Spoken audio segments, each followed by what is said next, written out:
haya traído a tu vida o a mi vida. Porque en el fondo está la fidelidad de Dios. En el fondo hay roca. Por eso necesitamos una buena cuota de verdad descarnada. Necesitamos leer la Biblia, como digo, cada domingo y ver a Jesús con ojos nuevos. Dicho esto, convengamos que al menos dos cosas, quiero construir la base para transmitirte lo que Dios me dijo, pero esto quiero que quede claro. Convengamos que al menos dos cosas hacen que la Biblia sea absolutamente única. Primero, que es palabra viva, literalmente. Cuando leemos las Escrituras, estamos inhalando lo que el Espíritu Santo exhaló hace miles de años.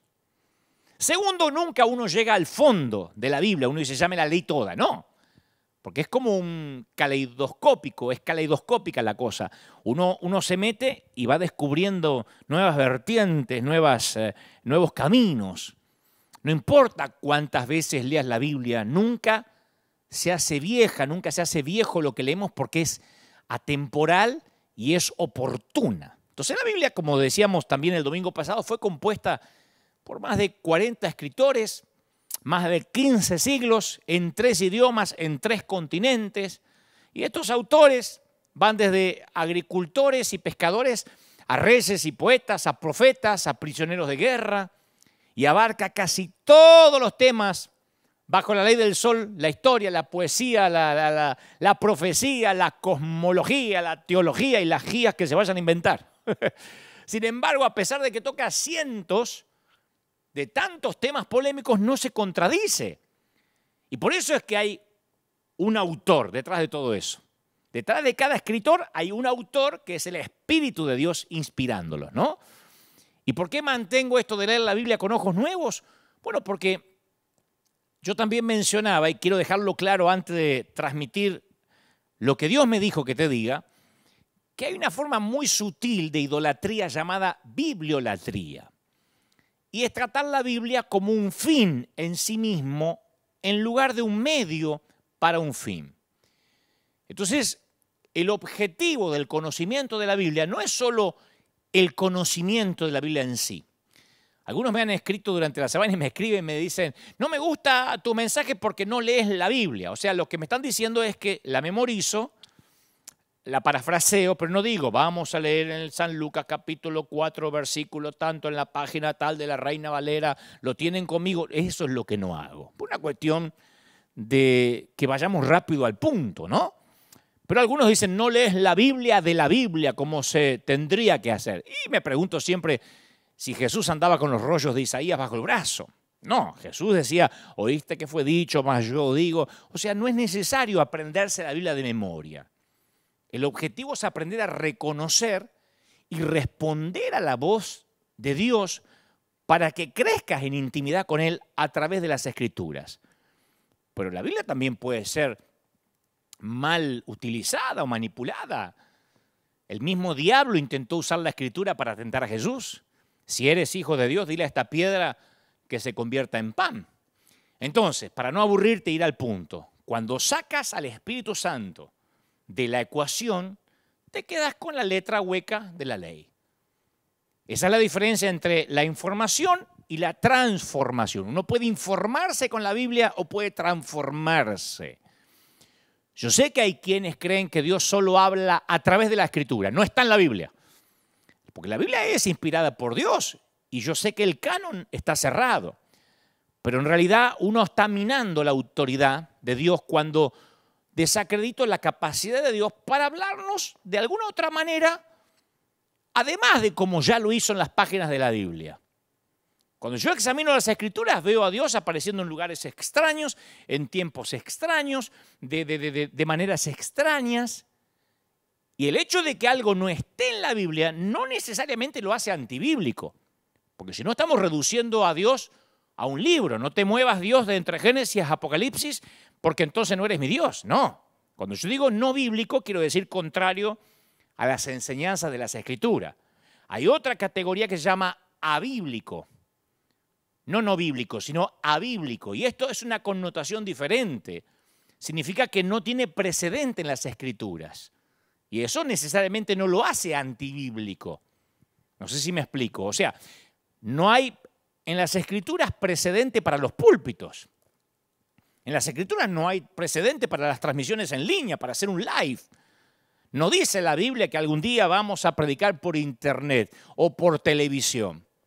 Pero mientras la metodología no contradiga la teología, entonces estamos en buen terreno.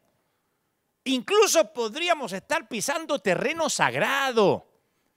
Por eso el mayor riesgo es que los predicadores querramos higienizar la Biblia para transformarla en un diario de Irigoyen.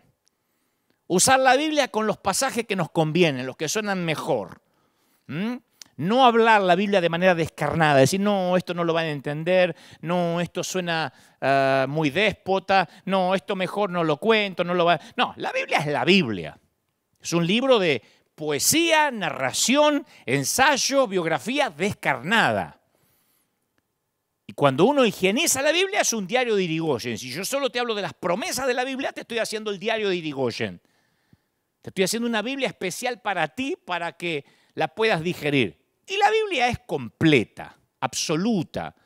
Y Dios puede hablar de una forma que no tiene precedente en la Biblia, como ahora, a través de un live. Dicho y aclarado esto, procedo a abrir mi corazón. Cuando yo tenía 21 o 22 años, ya hace tiempo, había empezado a predicar desde pibito, desde que tenía 19. Pero a los 21, 22, capaz que 23 también, yo moría porque me invitaran a predicar en congresos importantes, ¿no? Esos donde aparecían muchos conocidos o famosos en el mismo afiche. Yo compartí con tremendos hombres de Dios y yo era un muchacho, un pibito, un chamaquito, como dicen en México. Y mi meta era llenar la agenda de invitaciones de todo el mundo. Yo quería fabricar oportunidades y todo lo que fabricamos con el esfuerzo humano no viene con la garantía de Dios. Pero Dios comenzó a trabajar en mí para crucificar esas motivaciones que eran equívocas. Cuando Dios empezó a sacrificar mis motivaciones, yo dejé de estar buscando oportunidades y fue cuando esas oportunidades comenzaron a buscarme a mí. Afortunadamente y por providencia divina lo aprendí cuando era muchacho y ya no lo aprendí de adulto porque me hubiese dolido. Pero yo me acuerdo, insisto, tenía 22 años, estaba en un gran congreso de oradores de cierto país y yo no sé si sabes cómo funciona eso, pero cuando estás en un congreso como eso, tus motivaciones son puestas a prueba. Porque está el juego de las comparaciones.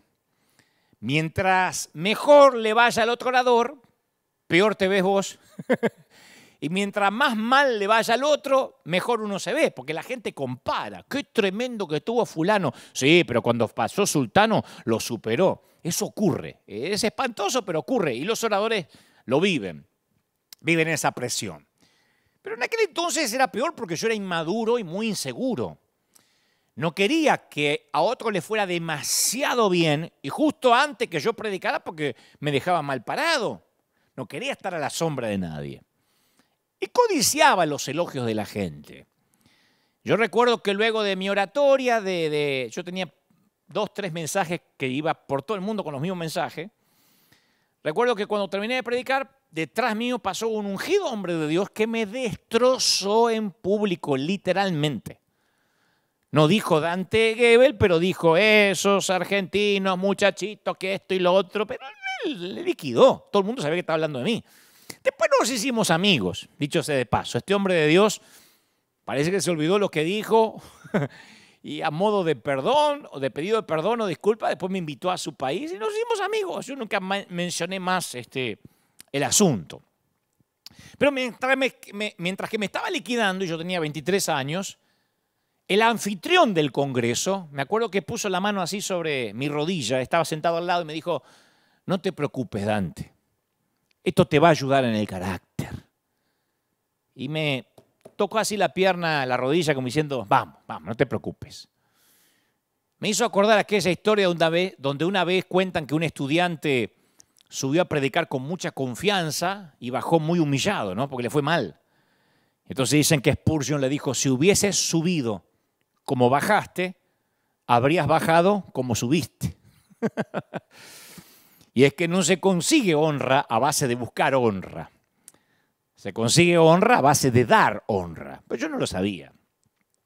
Pasa que todos queremos equivocarnos cuando nadie nos está mirando. Y uno quiere hacer lo correcto cuando alguien o todos te están observando. Pero mientras uno no crucifique las opiniones de los demás, ¿qué van a decir de nosotros? No podemos cumplir con nuestro destino. Uno tiene que morir literalmente a la aprobación de los demás, al qué dirán. Si no, uno no puede en este negocio del reino servir al Señor. Una de mis metas desde hace muchos años es ser en privado una mejor persona de la que soy en público. No llegué todavía, pero esa es mi meta.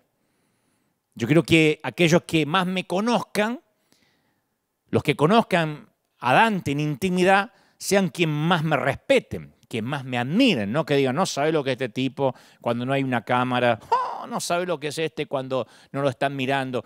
Bueno, esa es mi tarea, mi meta, achicar la brecha entre lo que soy en público y lo que soy en privado, que cada vez pueda parecerme más el uno al otro, que no haya diferencia, ¿no?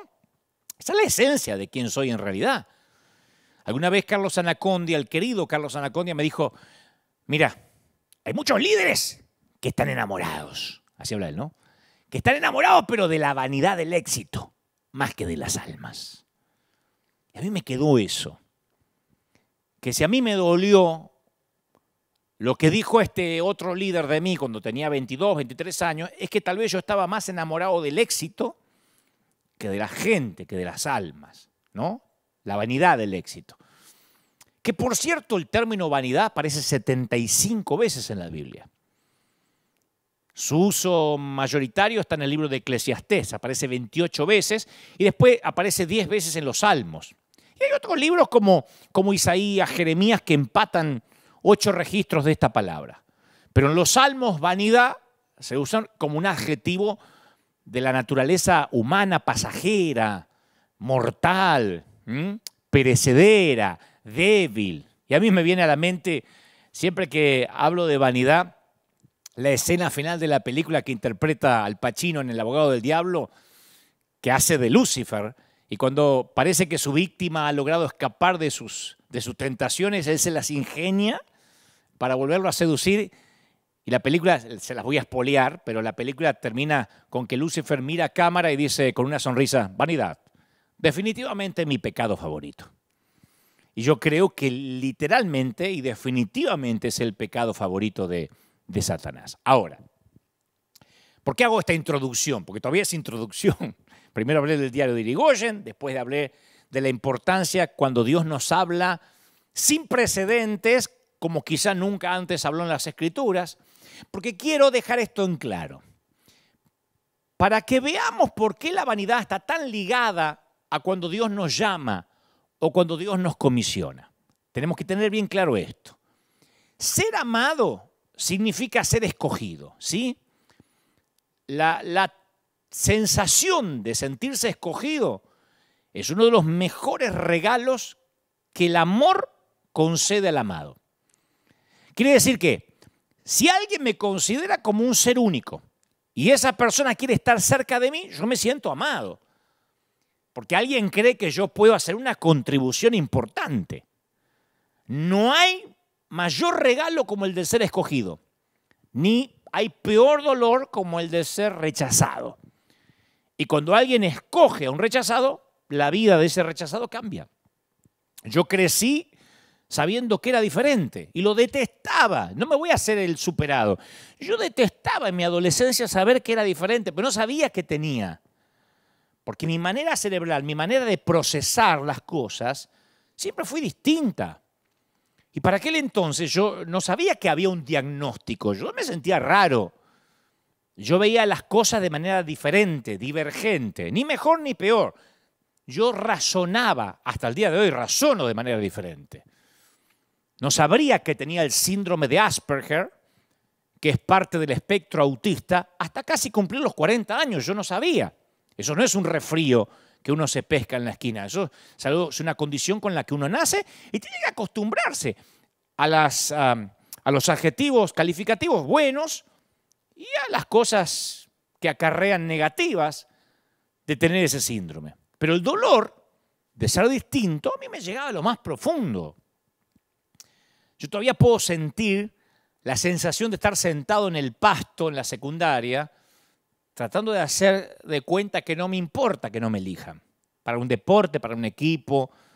Yo conocí ese césped, ese pasto de la exclusión. Me veo a mí mismo tratando de contar algún chiste tonto sobre mí mismo, haciendo de cuenta que lo tengo resuelto. Yo estaba convencido que nadie, aparte de mi familia, y de mi familia solo mi mamá, podía amarme. Fue una maestra de segundo grado, la señorita Lita, que ya debe estar en la gloria, que me dijo, capaz que vos tenés una inteligencia diferente. Me habían dicho burro, me habían dicho que yo no me entraba en la matemática, pero ella me dijo, capaz que vos tenés una inteligencia diferente. Y a esas 7 palabras no cambiaron mi vida, pero yo me acuerdo que me dieron suficiente oxígeno para graduarme de la primaria al menos. Yo decía, bueno, capaz que no soy raro, capaz que solo soy distinto. Y la sola posibilidad que alguien me eligiera y además me elogiara sin tener la obligación sanguínea, a mí me dio fuerza para sobrevivir al bullying de primaria, de secundaria, hasta que me hice un hombre adulto. En los tiempos que el bullying no era penalizado, era parte del folclore de la niñez, ¿no? Pero el amor confiere una especie de exclusividad al ser amado. El amor dice, yo te escojo, quiero estar de tu lado. Y para las personas rotas, las personas con espíritus amputados, corazones y almas torcidas, señores, eso es la vida. Ser escogido implica por lo menos 4 factores, 3 de ellos positivos. Hoy meditaba en eso. 1, casi lo obvio, que cuando me escogen me consideran único, irreemplazable. Cada ser humano clama porque se lo reconozca como especial. No queremos ser uno entre muchos. Bueno, se murió, lo reemplazamos. Queremos ser únicos.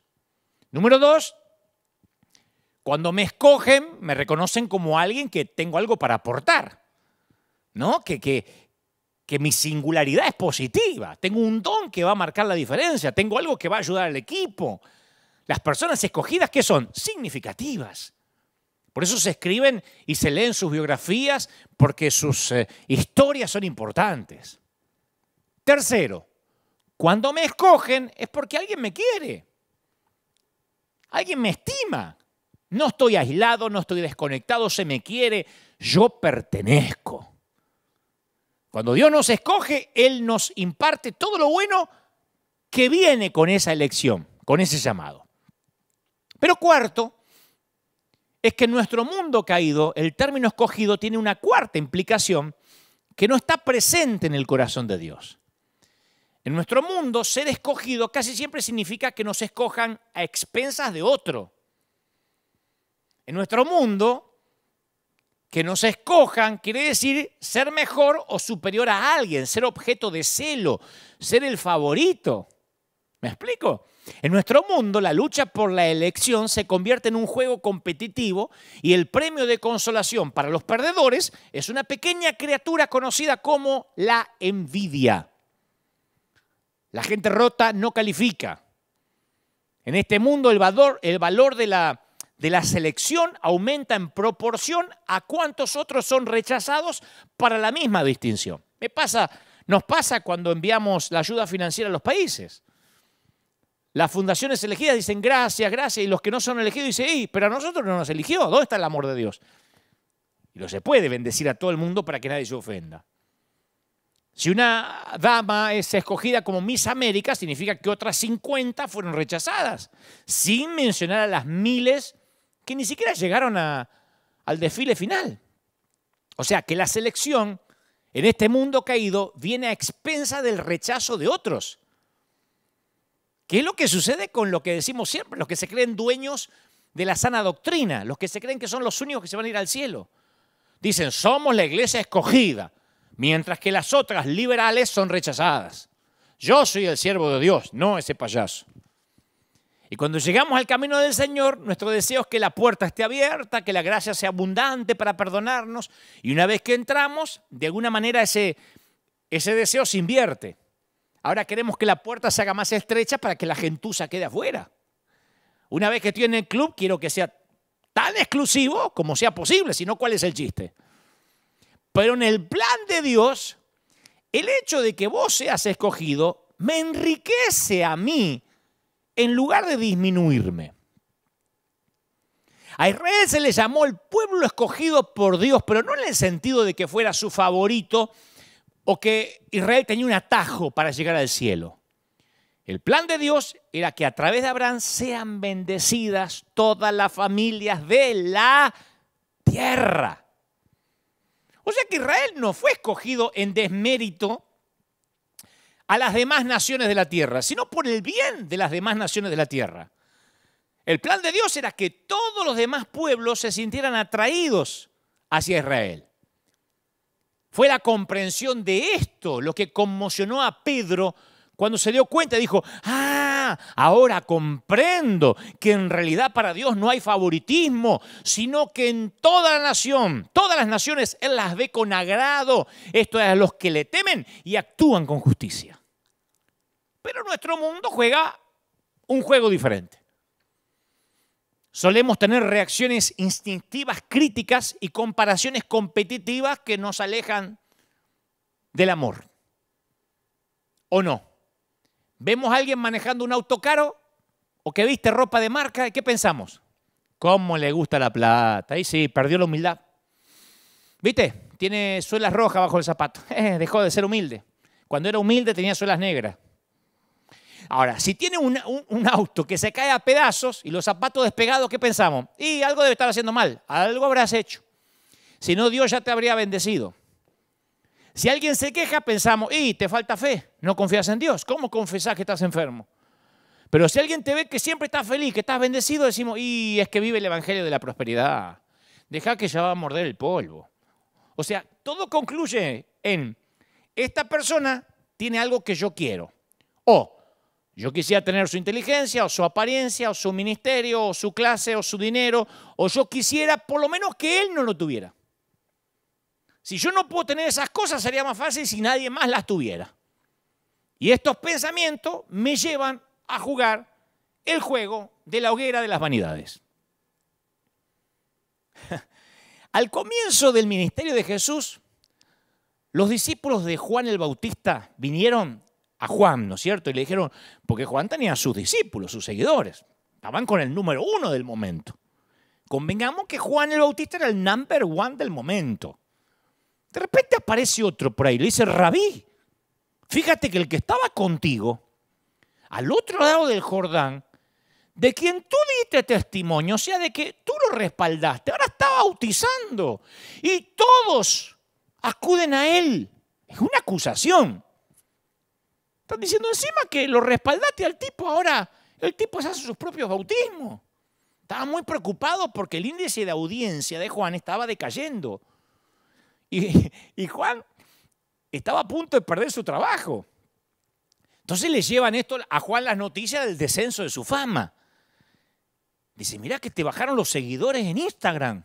Se está ganando este. Y esperan verlo reaccionar de un modo negativo. Y Juan, capítulo 3, versículo 27, relata, respondió Juan y dijo, no puede el hombre recibir nada si no le es dado del cielo. Vosotros mismos me sois testigos de lo que dije. Yo no soy el Cristo. Yo soy el que está enviado delante de él. El que tiene la esposa, escuchen esto, es el esposo. Mas el amigo del esposo es el que está al lado y le oye y se goza grandemente de la voz del esposo. Así que mi gozo, mi alegría está cumplida. Es necesario que él crezca, famosa frase, ¿para qué? Para que yo mengüe, para que yo me achique. ¿Qué está diciendo Juan? Nos está enseñando lo que significa ser llamado. Porque eran precisamente la posición y la prominencia, la apariencia externa del éxito, lo que Juan iba a tener que dejar ir. Ser escogido por Dios no es cuestión de aferrarse, sino aprender a dejar ir. Si hubo algo en lo que Juan era un experto, era en dejar ir. Él desde el principio supo que Dios lo había escogido para una tarea especial. Y este llamado, esta selección, le iba a costar todo. Yo no sé si pensaste que para llevar a cabo su ministerio Juan tenía que dejar ir todas las esperanzas, las aspiraciones normales de una vida normal en el primer siglo. Tenía que renunciar a una vida hogareña normal. Se nos dice que vivió en el desierto hasta el día en que se presentó públicamente en el pueblo de Israel. Y eso no era California, ¿eh? En los tiempos de Juan el desierto era desierto. Nunca tendría un trabajo normal. Renunció a todas las aspiraciones financieras, vivía como un ermitaño. Los ermitaños no son buenos conviviendo, haciendo relaciones. Dios le pidió que renunciara a toda comodidad, él estuvo dispuesto a hacerlo. Usaba ropa que no servía ni para regalársela a un indigente. La comida, la dieta que tenía, pobrecito, langostas y miel silvestre, no era una buena dieta. Tampoco había Malbec argentino con las comidas. Un gran error. Jesús sí tomaría vino, pero Juan era un astemio que ni café tomaba. Desafiaba a las autoridades religiosas a cara descubierta, lo odiaban. A veces se dirigía a su congregación y hoy en día sería así. Voltéate a tu hermano y dile, bienvenido generación de víboras. Mira, generación de víboras, Dios te bendiga, generación de víboras, Dios te bendiga. Porque eso era lo que decía la congregación. Confrontó al gobernador por su inmoralidad, por su corrupción. Y en ese entonces, quien confrontaba al gobernador sabía que se tenía que despedir de la cabeza. Si tenías cariño por tu cabeza, no confrontes al gobernador. Juan nunca se iba a enamorar, nunca se iba a casar, nunca iba a tener hijos. No habría quien lo cuidara si llegaba viejo. De hecho, tuvo que renunciar a los sueños de envejecer. Porque Dios escogió a Juan desde antes de su nacimiento para que preparara el camino del Mesías, de Jesús. Pero era un tipo de llamado que implicaba sacrificio, rareza, confrontación y el famoso no encajar nunca en el status quo. Y Juan estuvo dispuesto a dejar todo por amor ¿a qué? A su ministerio. ¿Y sabe lo que le está pidiendo ahora a Dios? Su ministerio. Que deje algo más, su ministerio, por lo único que trabajó toda la vida. A algunos no les quitas el ministerio ni con una orden judicial. A Juan, Dios le pedía ahora el ministerio. Por eso sus seguidores fueron a ver a Juan, porque sentían envidia del éxito de Jesús. No podían tolerar que después de que Juan fue quien lanzó a Jesús al ministerio y lo había endosado, le había dado su sello de credibilidad, ahora Jesús le pagara teniendo más audiencia que Juan. Estaban tan disgustados que no podían dejar de exagerar. Rabí, fíjate, el que estaba contigo al otro lado del Jordán, ese que tú diste testimonio ahora está bautizando y todos acuden a él. Hasta ellos tenían ganas de irse con el otro. Jesús, claro, había empezado a ofrecer su propio ministerio independiente bautismal, después de que Juan había tenido la franquicia exclusiva. Entonces Juan estaba perdiendo su estrellato profético, pero el tipo pensaba como mayordomo. Y esa es la característica de la persona llamada, pensar como mayordomo. ¿Cuál es el trabajo del mayordomo, del cuidador? De lo que llamamos sereno en algunos países. Es administrar algo para el propietario hasta que el propietario viene a recuperarlo. Dios lo había puesto bajo su cuidado durante un periodo de tiempo y ahora lo recobraba de vuelta. Cuando Cristo vino a reclamar las multitudes, Él estuvo encantado de devolvérselas. Pero la gente insegura considera que las multitudes, que la gente son suyas. Los llamados no. Cuando los inseguros o los que tienen problemas de estima pierden sus cosas, sufren una crisis. Si los llamados son los que las pierden, nada cambia. Su mundo interior permanece igual. Es lo que muchos ministros tuvimos que preguntarnos frente a un espejo cuando empezó la pandemia y se cerraron las iglesias. A ver, ¿yo soy llamado de verdad o estoy aferrado a que la gente diga, ay, pastor, póngame la manito, ay, le traigo el café, ay, bendígame? ¿Estamos aferrados a eso o somos llamados de verdad? ¿O nuestro mundo interior se va a desmoronar porque no hay templos? Tuvimos que hacernos esa cuestión, preguntarnos. Una característica de los individuos llamados puede verse en la conciencia que Juan tenía de su propia identidad. Él dijo, como recordarán, les he dicho a menudo, que yo no soy el Cristo. O sea que había mucha gente que le decía, sos el Cristo, vos te merecés ser el Cristo. No, no soy, pero te merecés. Tendrías que reclamar la corona de Cristo porque sos un Cristo. Y él dice, no, a menudo les dije que no. Y aquellos cuyo mundo interior se encuentra en desorden tienden a experimentar confusión acerca de la identidad. Hay un cantante argentino, hubo un cantante argentino, falleció, Sandro o Roberto Sánchez. Él solía decir, la fama es como los narcotraficantes. Si querés continuar en este negocio, no podés comprar lo que vendés. Los narcos saben eso. Por lo general, los que manejan los grandes carteles no se drogan. Hacen que los demás se envenenen. Ellos se mantienen lúcidos para mantener el negocio. Es un ejemplo que nada tiene que ver con servir a Dios, pero bien vale lo que decía Sandro en cuanto a la fama, los narcos, bien vale en esta ocasión para los que tienen un llamado de Dios. No podemos creernos lo que le hacemos creer a los demás.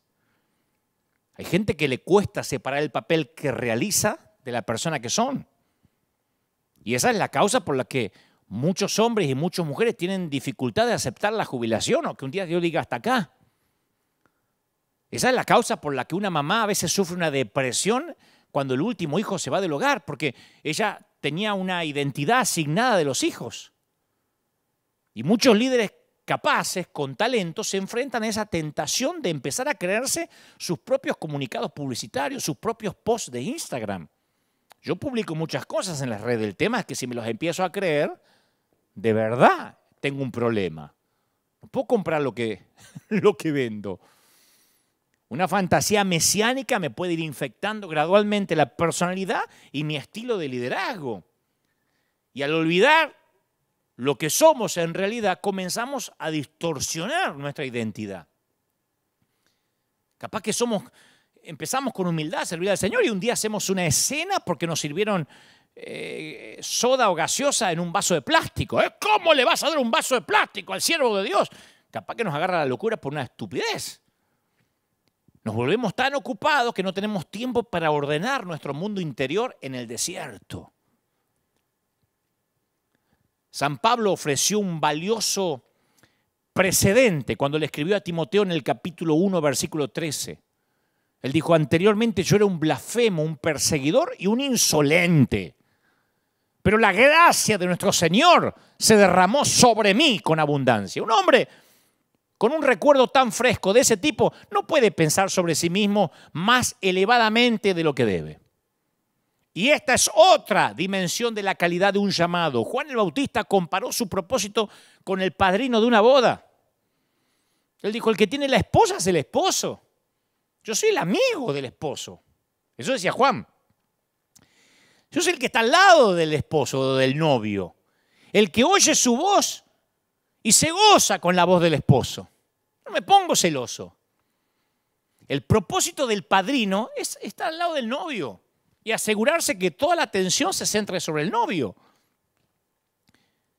El padrino cumple el propósito cuando no atrae en absoluto la atención sobre sí mismo, sino que la enfoca sobre los novios, ¿o no? Pasa en el fútbol. ¿Lo vieron en el fútbol? Dicen que cuando en un partido los relatores están hablando demasiado del árbitro, es porque no está haciendo un buen arbitraje. Si el árbitro es bueno, es invisible. Y eso fue lo que hizo Juan el Bautista. Las madres saben que al final deben soltar a sus hijos para que tengan una vida independiente. Los mentores saben que deben soltar a sus protegidos en el momento adecuado. Es necesario que él crezca y yo me achique, mengüe. Juan estaba listo para retirarse. ¿Y cuántos de nosotros conocemos gente que se aferra al liderazgo como garrapata o como koala al árbol? O se asegura que su liderazgo le pase por lo menos a un hijo suyo para que él también mantenga el poder y la influencia. Mi querido, la envidia es la bilis tóxica de aquellos que sienten que no son escogidos. ¿Sabe lo que es envidia? Es querer lo que la otra persona tiene y sentirme mal porque yo no lo tengo. Envidia es sentir desagrado por la bondad de Dios para con otra persona y desechar la bondad que Dios me está dando a mí. Pasa que si no damos nada, nos dicen, ¿cómo se llenan el bolsillo con el Evangelio? ¿Cómo hiciste plata con el Evangelio, Dante? No das nada. Si salimos a dar, inmediatamente, que no sepa a tu izquierda lo que da a la derecha. Si te va bien, te dice, te fuiste a Estados Unidos porque están los dólares ya, ¿no? Si me va mal, eso te pasa por haberte ido. O sea, envidia es deseo sumado a resentimiento. Yo no sé si alguna vez ustedes vieron un acuario de cangrejos. En los restaurantes uno puede ir a comer cangrejos ahí y estos acuarios no tienen tapa. El cangrejo puede trepar. Me pareció gracioso cuando pregunté la razón por qué a los cangrejos en sus acuarios no le ponen tapa. Cualquiera te explica que conoce de esto, que si un cangrejo quiere trepar para salir, los demás vienen y lo tiran para abajo. Se cuidan de que nadie se escape. Yo pensé, yo conozco mucho cristiano cangrejo, ¿o no? No nos gusta ver que a alguien le va bien en lo que nosotros fracasamos. Yo no subo, pero él tampoco. Pablo dijo, alégrense con los que están alegres, lloren con los que lloran. Pero la envidia me hace llorar cuando otros están alegres. Y me hace reír cuando otros lloran. Por eso yo creo que la frase, que Dios te bendiga, se convirtió en un saludo superficial. Tenemos que recuperar el valor de esa frase, porque la bendición tiene el poder de convertirnos en personas que bendigan para que el otro le vaya bien. Bendición deriva de la palabra barak, que significa proclamar la intención de Dios sobre ti, sobre vos. Cuando estamos diciendo que Dios te bendiga, estoy diciendo que Dios te dé todo lo que tiene planeado para vos. Que todas las expectativas de Dios se cumplan en tu vida. Sabiendo que fuiste llamado para que heredaseis bendición. Primera de Pedro 3:9. ¿Necesitas bendición? Libera bendición. Retenela y eso va a impedir que la recibas. Proverbios 11:26 dice, el que acapara el grano, el pueblo lo maldecirá. El que acapara el grano. Pero bendición será sobre la cabeza del que lo da. ¿Cuál es la idea? Que si quiero bendiciones tengo que desarrollar un estilo de vida que bendiga a otros, que se alegre por el otro. Por eso nosotros en River bendecimos. Ni porque nos sobra la plata, ni porque estamos haciendo campaña política, porque queremos bendición. Sí. Si eso es tener un motivo egoísta, es un motivo egoísta, de alguna manera. Yo quiero que Dios me bendiga. Y la única manera para que Dios me bendiga es no retener la bendición, es soltarla. Y te bendeciré, engrandeceré tu nombre y serás bendición. Génesis 12:1 dice, bendeciré a los que te bendijeren. Yo una vez conté en la iglesia la historia de aquel pastor que maldecía al club nocturno que le pusieron en la esquina de la iglesia. Tenía un nervio que el pastor cada vez que pasaba decía, sécate, muérete. Al negocio y al que manejaba el negocio, ¿no? Pero cuanto más maldecía el negocio, más le crecía al tipo, más borracho había. Entonces el Señor le dijo un día, ¿por qué maldices a la gente por la que yo di mi vida, cabezón? La misma vida que di por ti. Amad a vuestros enemigos, bendecid a los que los maldice, haced bien a los que os aborrecen, orad por los que ultrajan y persiguen. Mateo 5:44. Entonces este pastor como si estuviera hablando un nuevo idioma.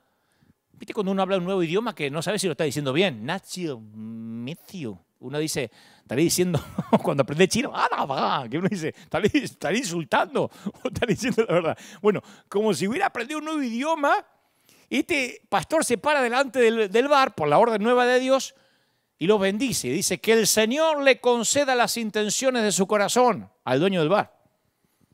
Que Dios te dé todo lo planificado para ti y para los borrachos de ahí adentro.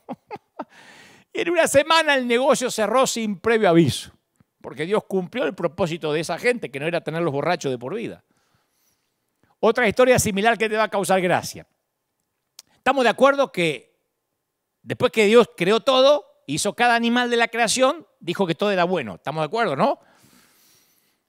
Porque a uno dice, no, las cucarachas no las pudo haber hecho Dios.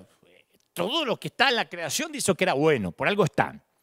Bueno, un hermano llamado Kirkwood tenía una plaga de ratas en su casa, intentó envenenarlas y las tipas engordaban más. Entonces, la veneno y estaba más gorda la tipa. Entonces intentó maldecir la maldita rata, la maldigo. Entonces, él decía, no puedo bendecir las ratas, y menos si son destructivas. Entonces un día dijo, voy a probar la bendición, así como el pastor hizo con el bar. Esto les va a causar gracia, pero Kirkwood lo hizo. Está en un libro donde él lo cuenta y dice, yo doy fe de esto, y mi esposa también.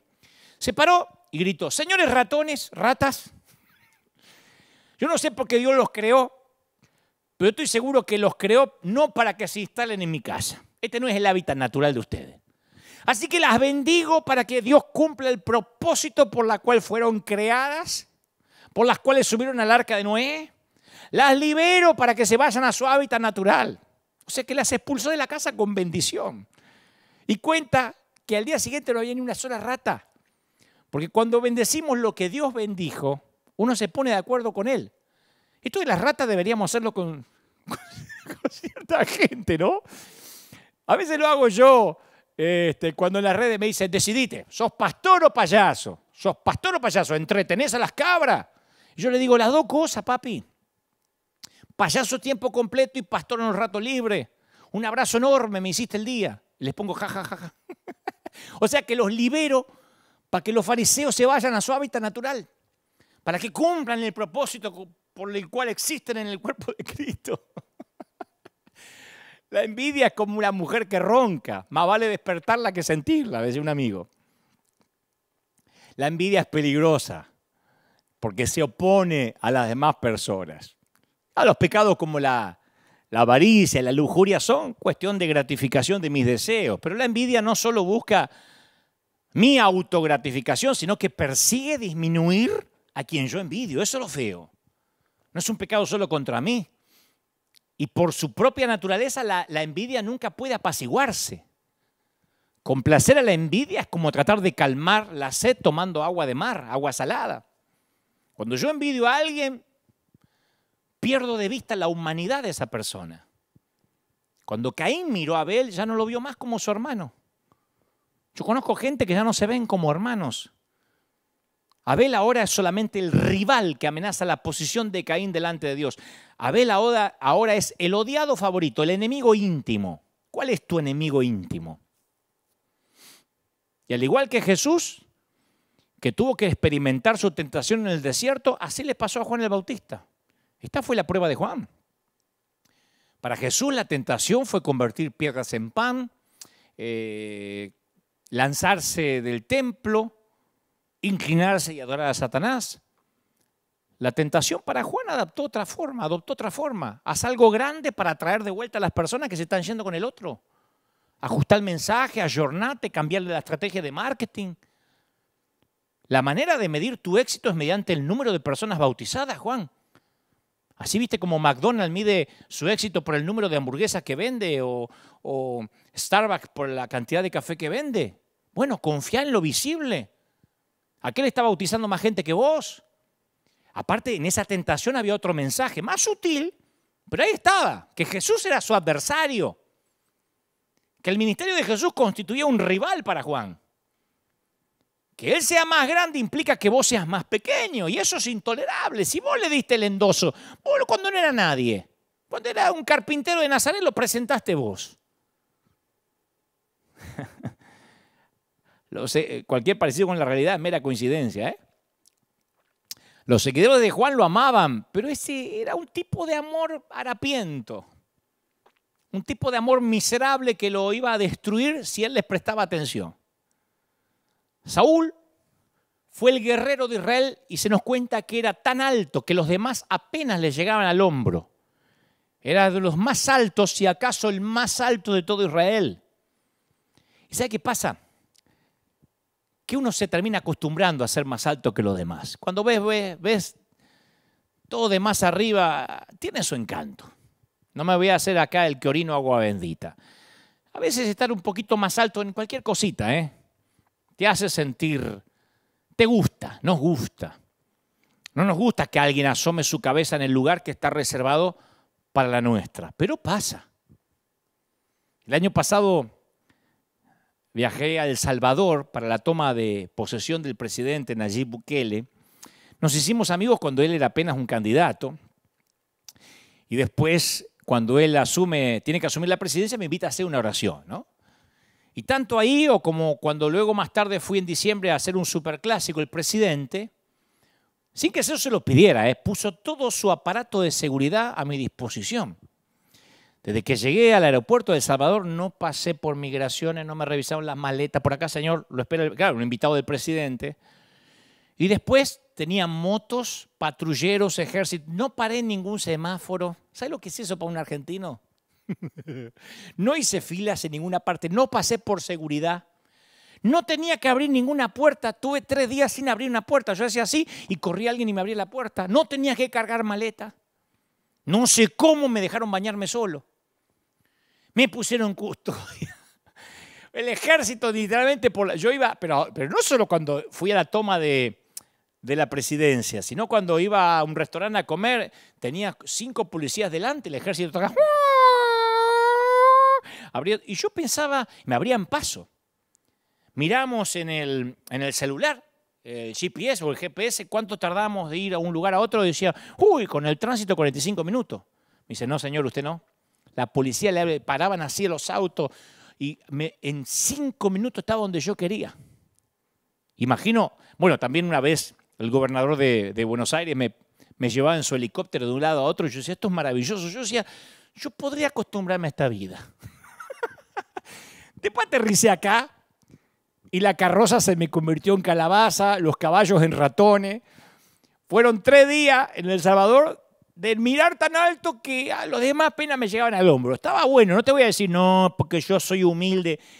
Sí, yo me considero una persona humilde, pero me encanta cuando pasan esas cosas. Me pasaron 2 o 3 veces en Honduras también, donde me ponían custodia presidencial. Es maravilloso porque te abren paso, porque no tenés que esperar nada.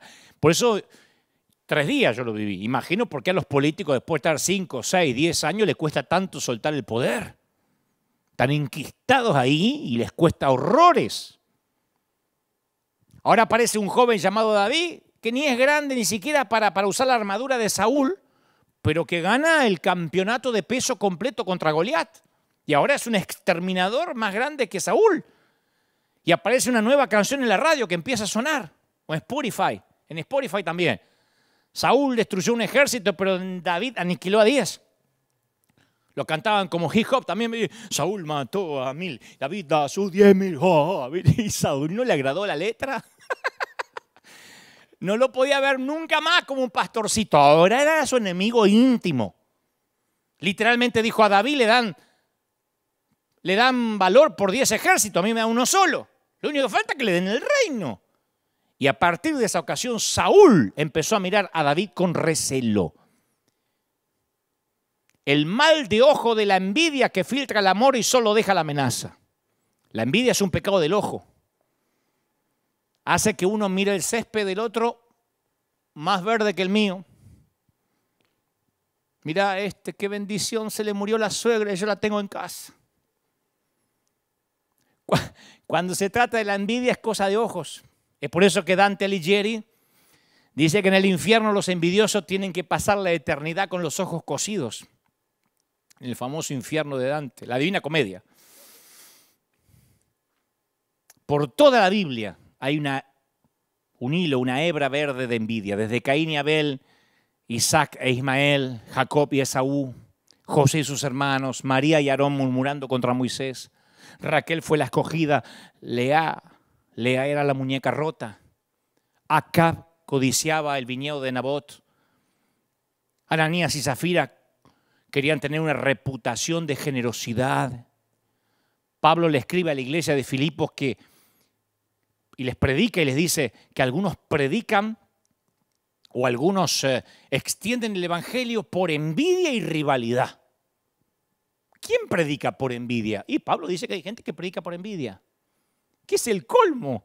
¿Te imaginas que es el colmo de los predicadores?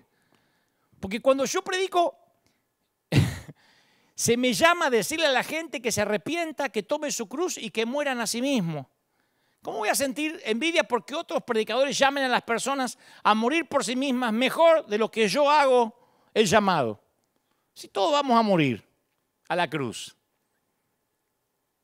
Pero en el amor de Dios, el que a mí me escojan nunca es a expensas de otro. Su plan es que mi elección mejore la vida de otros, no que disminuya la vida de otros. En el plan de Dios, los escogidos siempre son escogidos para servir. Y Juan comprendió esta verdad, quién es Él y quién no era Él. Él dijo, nadie puede recibir nada que no sea de Dios. Yo no soy el novio, dice Juan, yo soy el amigo del novio. Si este mensaje no se llamaba la hoguera de las vanidades, yo lo hubiese llamado el amigo del novio.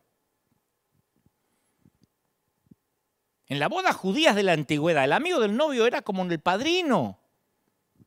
Estaba a cargo de los detalles de la boda, a veces era quien invitaba a la gente, acompañaba al novio a la ceremonia y luego tenía una última responsabilidad. En la noche final de la boda, porque las bodas se extendían por varios días, hacía guardia frente a la tienda donde la novia esperaba por el novio. Estaba oscuro, pero el padrino reconocía la voz del novio cuando lo escuchaba. Por eso dice, yo reconozco la voz del novio. Así que el amigo del novio se hacía a un lado, se quitaba del camino y el novio entraba en la tienda para hacer lo que tenía que hacer con su novia, con su esposa ahora. El amigo del novio no puede decir, ¿no podría participar? No.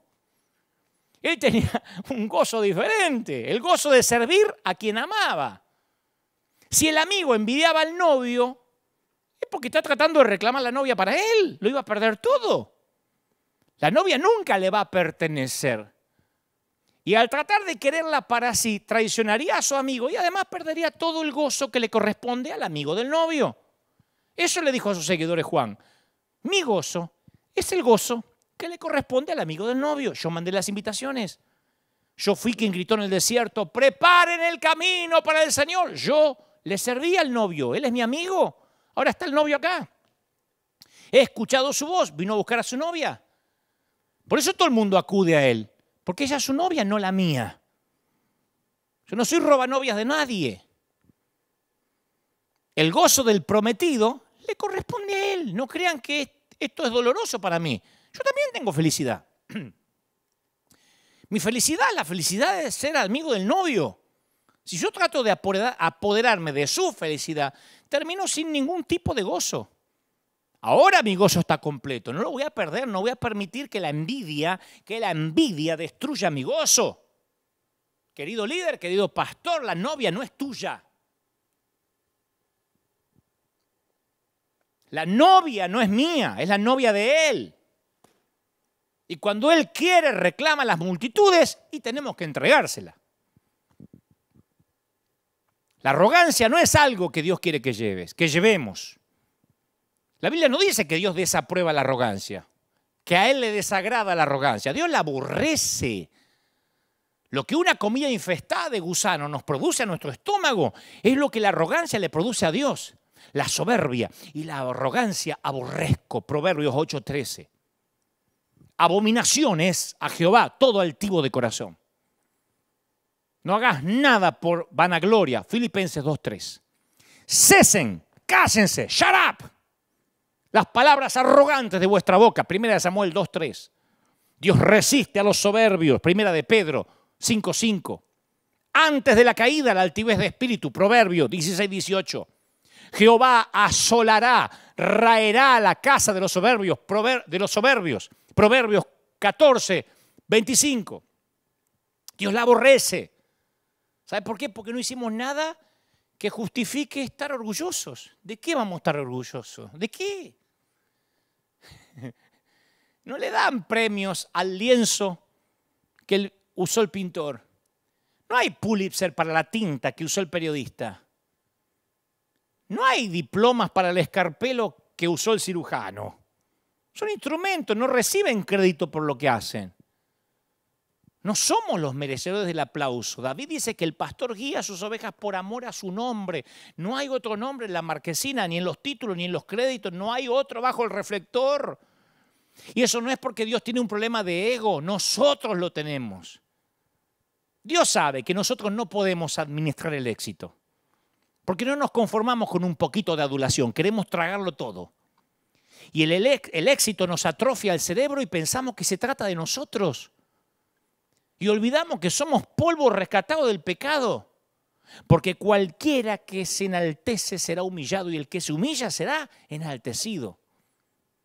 Y con la misma intensidad que Dios odia la arrogancia, ama la humildad. Yo soy manso y humilde de corazón, dijo el Señor. Jehová es excelso, atiende al humilde, mira de lejos al altivo. Yo habito con el humilde, miraré a aquel que es pobre y humilde de espíritu. Y mira todo lo que le da al humilde, le da honra. A la honra le precede la humildad. Sabiduría, con los humildes está la sabiduría. Dirección, le enseñaré a los mansos su camino. Gracia, le da gracia. ¿A quién le da gracia a Dios? A los humildes. ¿Cómo le va a dar gracia a los orgullosos que creen que porque tienen la sana doctrina no la necesitan? Les da seguridad y los hace lindos. Hermoseará a los humildes con la salvación. ¿Viste que dice? ¿Viste que hay gente que uno, independientemente de la edad, de su fisonomía, hay gente que la salvación la hermosea y a otros los bautizan limón? ¡Aleluya! Estoy esperando la venida de Cristo e irme de acá. Voy a decir, pero pucha, menos mal que lo agarró Dios, lo llega a agarrar el diablo y es Chucky. En la obra Amadeus, Antonio Salieri es un hombre a quien la envidia le destruye el alma y él anhela crear música para la gloria de Dios. Pero claro, está el genio de Mozart que intensifica el dolor de su propia mediocridad. Salieri no es Mozart. Entonces la envidia de Salieri lo lleva al resentimiento, al odio, a la traición, hasta que intenta hacer pasar como suya una obra de Mozart. Y Salieri, como todos los envidiosos de primera clase, cree que Dios es injusto con él. Él cree que Dios tiene la obligación de hacerlo mayor que Mozart. Porque la envidia siempre lleva esa sensación de sentirte víctima. Me lo debes, me lo merezco, yo sirvo al Señor. Y Salieri se perdió la posibilidad de ser feliz porque, claro, él no tenía el don de Mozart, pero tenía otro don. Él podía haber reconocido el genio de Mozart, proclamarlo al mundo, abrirle las puertas, darle oportunidades que hubiesen enriquecido su vida y su mundo. Pero se negó a tener ese gozo. Él solo quería ser el novio. Y él no era el novio. Y acabó sin vida y sin ningún gozo en absoluto. El mismo tipo de cáncer obró en la vida de otro Salieri llamado Herodes el Grande. Cuando el verdadero rey de los judíos nace, Herodes pudo haberlo patrocinado. Eso no lo pensamos. Capaz que se pudo haber ocupado de su educación, de su cuidado. Sería un héroe Herodes hasta el día de hoy. Pero se negó a tener ese gozo. Su envidia lo llevó al odio, al engaño, al asesinato. Así fue toda su vida. Lo odiaban tanto a Herodes el Grande que antes de su muerte ordenó que apenas él muriera ejecutaran 70 de los hombres más conocidos y queridos de Jerusalén para que hubiera luto en Jerusalén, en lugar de fiesta. Me dijo, cuando yo me muera me matan 70 gente muy querida para que haya luto. Si no iba a pasar como viste con los cubanos de Miami cuando murió Fidel Castro, que celebraron una semana seguida. Era tan odiado que para asegurarse que la gente llorara mató a otros tipos antes de morir. Mateo nos dice que la envidia fue la razón por la cual los líderes religiosos mataron a Jesús. La envidia trató de impedir su nacimiento. La envidia lo persiguió durante la vida. La envidia causó su muerte. La envidia es la humanidad en sus peores harapos. Pero Dios ofrece gozo a cada uno de sus hijos. Por ejemplo, todos podemos compartir el gozo de un cantante en un concierto. Yo he ido a conciertos de cantantes cristianos y seculares. Y mientras la persona talentosa canta, comparte su don y todos los recibimos, estamos agradecidos a Dios por prodigar ese don y permitirle a ese cantante compartirlo con nosotros, el público. Yo he ido a ver cantantes, a escuchar predicadores y lo he disfrutado, pero hay una manera de perderse el gozo del oyente y es envidiar el gozo del cantante. Cuando uno quiere ser el novio. Hay gente que desearía estar en el escenario y comparar su don con el cantante o con el predicador.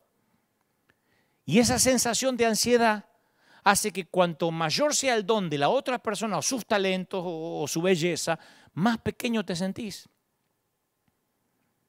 Y te perdés el gozo de ser espectador. Hay gente que va a los congresos y sufre porque quiere estar ahí arriba. A mí me lo escriben todo el tiempo. Algún día compartiremos plataforma.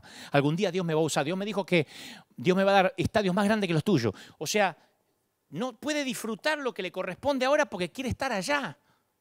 Y vivir una vida de comparación o competencia hace que acabe sin gozo alguno. Yo tenía a alguien que trabajaba a mi lado. Y de buenas a primeras empezó a ser un tipo malhumorado, cara de desayunar con cicuta o limón. Y ganaba bien, viajábamos por todas las partes, estaba al lado mío. Y un día le digo, ¿por qué siempre esa cara de mala onda? Y dice, ¿puedo abrirte el corazón? Sí. Dice, no sabés lo duro que es para mí trabajar y que vos aparezcas en la foto de la página web.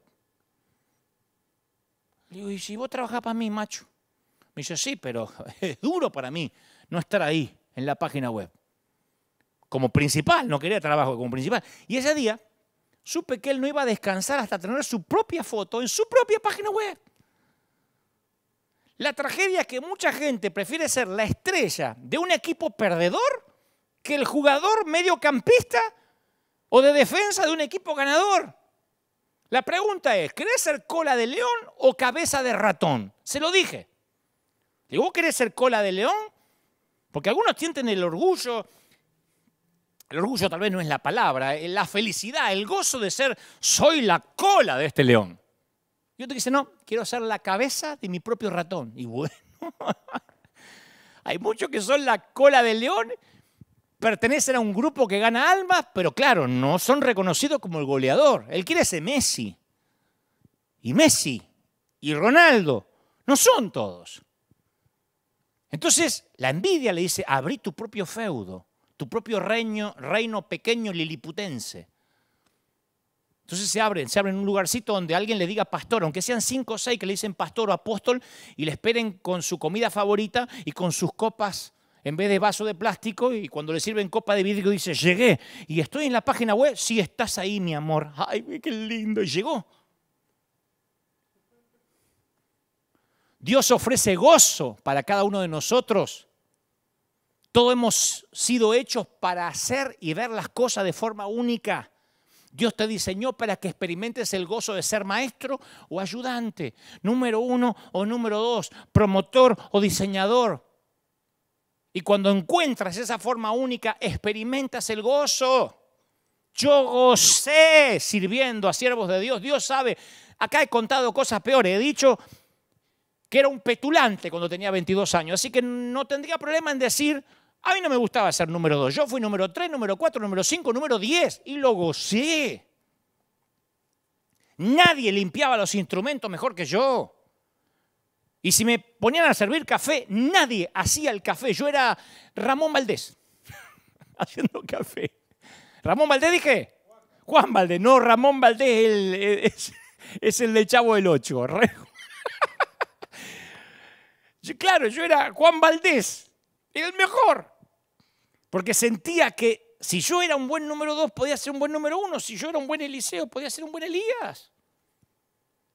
Y Dios te hizo para que conozcas el gozo de recibir y celebrar los dones de aquellos que te rodean. Y si ofreces tus dones, los dejas ir. Y con humildad recibes los dones de otros, tu gozo está completo. Pero si vas por la vida anhelando ser el novio, el gozo que le pertenece a otro, vas a terminar sin ningún gozo. A él le toca crecer y a mí menguar. Y no fue una declaración de martirio, de resignación. Y bueno, a mí me toca menguar. No, es el gozo del amigo del novio, que empieza a aplaudir cuando entra el novio. Yo tengo poquitos amigos, siempre cuento con los dedos de una mano, y yo tengo esos amigos que se alegran cuando a mí me va bien. Esa es la participación de Juan en el reino de Dios, donde los humildes son exaltados. El siervo sabe que no edifica su propio reino, que está ayudando a otro. No se enoja contra la autoridad porque sabe que el siervo no tiene derechos. El siervo no exige derechos porque no los tiene.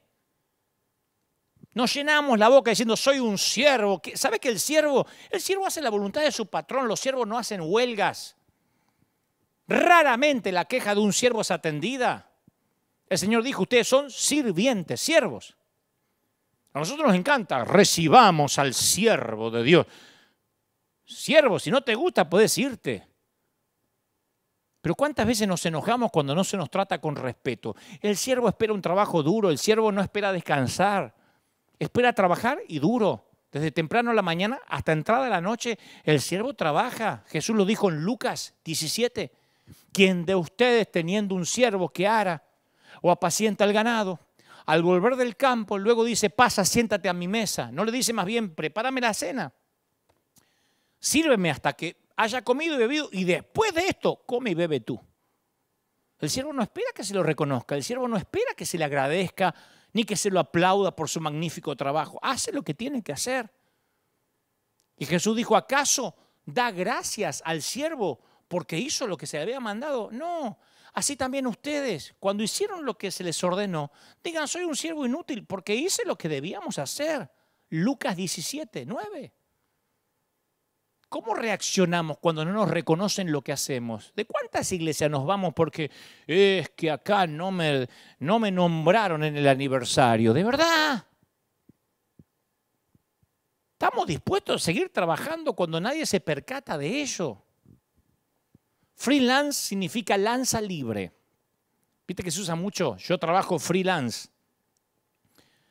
Significa que no trabajás bajo relación de dependencia, pero significa lanza libre, lanza alquilable.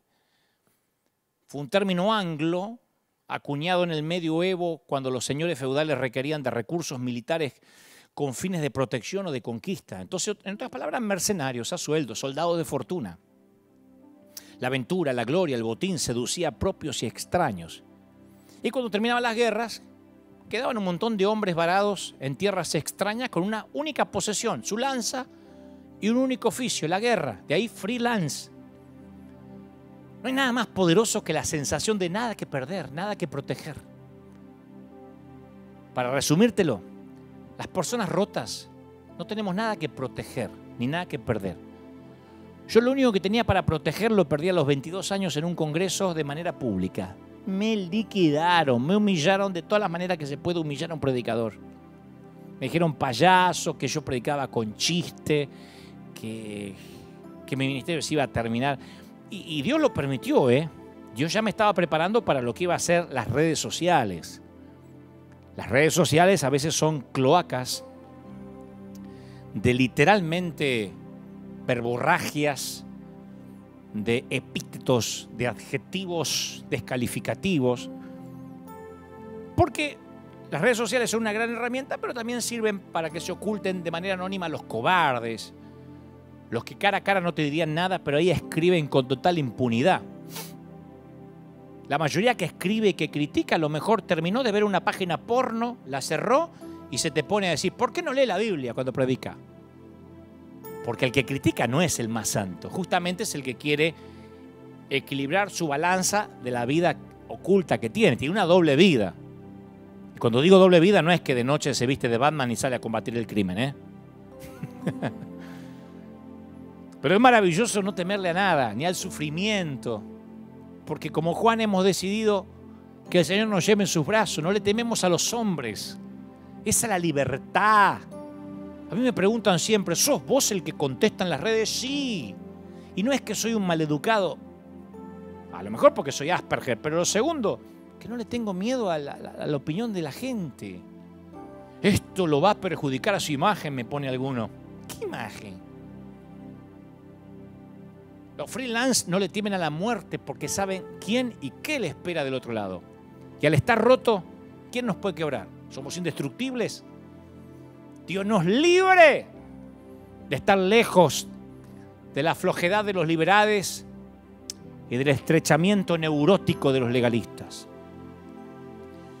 Que Él nos permita encontrar el saludable equilibrio de una estima sana y esa humildad extraordinaria que proviene del Espíritu Santo.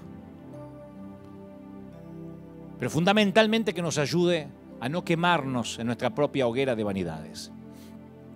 Pablo dijo, yo sé vivir en abundancia y en escasez. Y creo que ese es el gran secreto. Si yo voy a un país, porque a veces también me escriben y me dicen, ¿vendrías a tal lado si no hay ofrenda? Eso no es nada con lo que nos ha tocado invertir. Pero yo no iría a ninguna parte para demostrarle humildad a nadie. Solo al Señor, si me lo pide. Y entonces si tengo que elegir, claro, como cualquiera, yo elijo lo mejor para hospedarme. Pero si no hay, tengo el gozo de hospedarme entre las cucarachas. Las bendigo y duermo. Si puedo elegir, me encanta un vaso de vidrio. Si no puedo elegir, tengo el gozo del vaso de plástico. Pero de verdad, si puedo elegir, me visto lo mejor que pueda. Si no puedo elegir, me arreglo con lo que haya. Si yo heredé toda mi ropa de mis hermanos, si yo pasé la infancia con un solo pantalón, me voy a hacer el piqui ahora. Yo sé de dónde vengo, yo vengo de Billinghurst. Como digo siempre, ¿vos sabés dónde es Billinghurst? Nadie sabe dónde es Billinghurst. Solamente los que vivimos en Billinghurst sabemos llegar a Billinghurst porque no queda de paso de nada. Y me voy a hacer el piqui, el estadounidense ahora, el que nací en Beverly Hills. Yo sé de dónde vengo. Lo que dijo Pablo, yo sé quién era. ¿Cómo no voy a estar consciente de la gracia? Y sé dónde voy. Entonces, quien sabe de dónde viene y sabe dónde va, no tiene problema en lavar los pies a los demás. Ese es el secreto de la humildad. La humildad no es estar pobre. Además, yo siempre fui rico. Siempre. Desde que nací.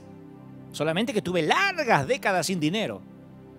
Pero la riqueza, la mía, no se cuantifica, no se monetiza. No son cuentas bancarias.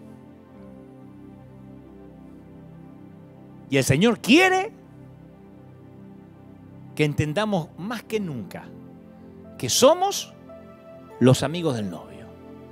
Que la iglesia no es nuestra. Mirá cómo Dios vino y hizo y desapareció la iglesia tal como la conocíamos hasta aquel día. Fíjate cómo tantas iglesias ahora tienen que hacer reuniones con distancia social y con tapaboca, el 25% del edificio. Dios hace lo que quiere. Fíjate como los que creían tener controlada a la gente, ojo, no van a mirar a aquel falso profeta, no vayan a visitar aquel congreso, mirá que si te vas a aquel concierto sin mi bendición, te quito la cobertura y te maldigo. Mirá de qué sirvió. ¿De qué sirvió hacernos los dueños del barco? ¿Cuándo pensamos que la aerolínea era nuestra? Éramos los pilotos. Y un día el Señor nos muestra que nosotros, los ministros, no tenemos nada. Ni edificio, ni iglesia, ni denominación. Es el Señor y Él, por amor a su nombre, no hay otro en la marquesina. Dios nos libre de la hoguera de las vanidades. Pero se vive más liviano, Cuando uno entiende, como digo siempre, que uno es el cartero, se ve más liviano. Yo ya me quité esa carga de tener que dar testimonio, de que la gente me mira, de que fíjate lo que publicás, de que qué van a decir. Yo soy un cartero. ¿O quién entra a un restaurante y dice, a ver, ¿cómo está la vida del camarero? A ver, el mozo, ¿cómo está tu vida? Oh, ¿cómo te llevas con tu suegra? Y llevar tus hijos al colegio porque si no, no quiero que me sirvas la comida. Servime la comida, andate. ¿Quién le pide cómo es la vida del cartero? Esa es cuestión de cada uno con el Señor. Entonces el Señor nos está diciendo más que nunca que somos mayordomos. No se trata de mí, no se trata de ti, se trata de Él. Se trata de ir a la cruz. Voy a orar por ti. Quiero que donde estés, si quieres recibir al Señor en tu corazón, diga, Señor, esta palabra fue para mí. Hoy suelto toda carga, todo peso. Dejo que en la hoguera de las vanidades literalmente se quemen las vanidades, se queme el orgullo, la soberbia, el querer ser el novio cuando no lo soy. Soy el amigo, la amiga del novio. Repite conmigo, di: Señor Jesús, entra en mi vida. Abandono esas vacas sagradas de que tienen que reconocerme y honrarme. Soy libre, próspero, bendito. Estoy orando ahora por toda la gente que está en el otro lado de los 5 continentes. Hay mucha gente que está siendo libre ahora. El Señor me dice, la iglesia está cambiando. La iglesia quizás nunca vuelva a ser como la conocíamos. Y no estoy hablando en términos de templo o edificio, estoy hablando en términos de estructura. De entender que Él es el novio. De entender que Él no comparte su gloria con nadie. Y que nosotros simplemente somos torpes carteros, torpes mensajeros de lo que Él le dice a sus hijos, a sus ovejas. Eso va para los líderes, para las ovejas, para los que están recibiendo esta palabra. Esto tiene que ver con el Señor. Te ama el Señor. No sabes cómo te ama el Señor. ¿Cómo no te va a amar si en sus manos te tiene esculpido? ¿Cómo te ama el Señor? Te bendice el Señor. Hay familias llorando, hay gente que ha estado dolida y el Señor me dice que te diga: no mires al hombre, yo soy el que te ama, yo soy el que di la vida. ¿Qué pastor murió por ti en la cruz? Yo le solía decir a la gente: no espere que yo sea tu redentor, porque no lo voy a hacer, porque yo no puedo salvarte de un naufragio. Necesitamos una roca firme, un ancla. Ningún roto puede ayudar a otro roto si no nos aferramos los dos del Señor. Y a los que están allí les estoy diciendo: te ama el Señor, te levanta el Señor. Y en este domingo maravilloso estoy declarando de que niños, jóvenes, ancianos y adultos están recibiendo esta palabra. ¿Cómo no te va a bendecir el Señor? Te levanta, iglesia de Jesucristo. Es una sola iglesia. Es una sola iglesia. Aquí no hay pentecostales, bautistas, anglicanos. El Señor me dice que te diga: es mi iglesia. Soy yo, dice el Señor. Y el Señor se está entronizando en tu vida, en tu corazón, en tu familia. Ahí está la mano de Dios. Ahí está la mano de Dios. Ahí se está moviendo la mano de Dios. ¿Pueden sentirlo? La unción del Espíritu está aquí ahora. La gloria del Espíritu llenando todo, momento a momento, minuto a minuto. Es Él. Y la gloria del Señor empapa, llena el ambiente. Y está ocurriendo ahí donde estás. En tu casa, en tu hogar. Ponte de pie, vamos, los últimos minutos. Me dice el Señor que te diga: te voy a bendecir. Voy a fortalecer tu vida. Hay gente que ha querido bajar los brazos. Y el Señor me dice que te diga lo que te ha dicho cada semana: no te entregues. No te entregues. Mi querido, no te entregues, no te rindas. No tires la toalla. Pelea, porque el Señor dio la vida por ti. No te rindas. Yo sé que te han decepcionado y te han hecho doler, pero el Señor me dice: no te rindas.